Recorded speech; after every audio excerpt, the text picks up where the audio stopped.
Hello YouTube, this is Rhino Dan. I'm going to make a quick video here for Daniel Park. He asked me about my Woodcraft 2-inch rise clip-ons, and they're right here. Sorry, I have the old master brake cylinder in my hand.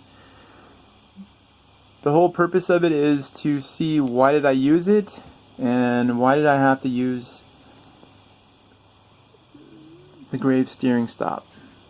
So here we go. Sorry, this is kind of awkward one-man filming. So here is the old master brake cylinder, right? So this is the master brake cylinder right there that it came off the bike. See how far it sticks up and everything else, right?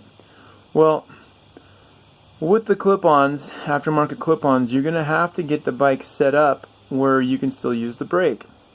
So if you look right here, my brake angle is where I can find the brake for me. Now this is very important, because you can definitely set the bars where the brake's up like this, and sorry,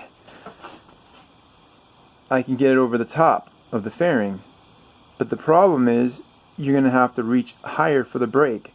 Now that can make a very dangerous situation for braking, and I would highly not recommend it. So the bottom line is the reason why I went with the 2-inch rise was two reasons: comfortability and clearance. It allowed me to clear it for the street. Now I am over 6 feet tall. I'm 6'3", big tall guy here, and I had to put that down because I'm so tall. I wanted to have more upright seating position on the freeway, which is a very true statement for me. Now on the track, as you can see, it's very low, and I wanted to be lower in the tuck. Actually, I'm thinking about cutting my fairing off and putting this even lower to force me more into a tuck. I'm going to get that done probably next week. Been pretty busy. Now, if you've seen in previous videos was on the street, the geometry of my bike was vastly different than it is on the track. Actually, I only had this much fork tube sticking out of the triple tree clamp, which works for me.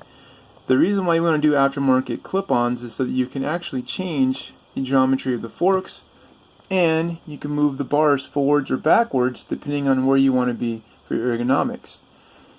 Again, you can definitely set the master brake cylinder up higher where you'll clear right here. Another solution you can do too is actually put the clip-ons on top of the triple tree clamp, and that'll make the bike sit. You'll be much upright.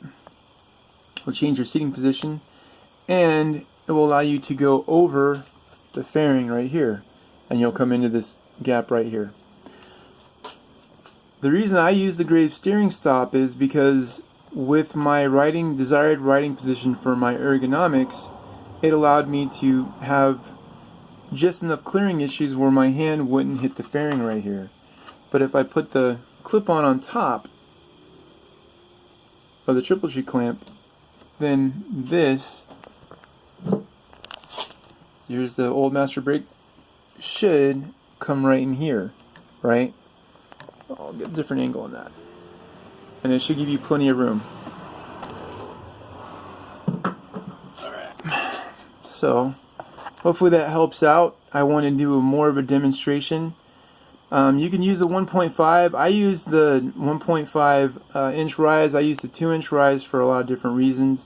The main reason was because I'm taller than most people, and I wanted to have a much more comfortability when I ride on the street, especially on the freeway.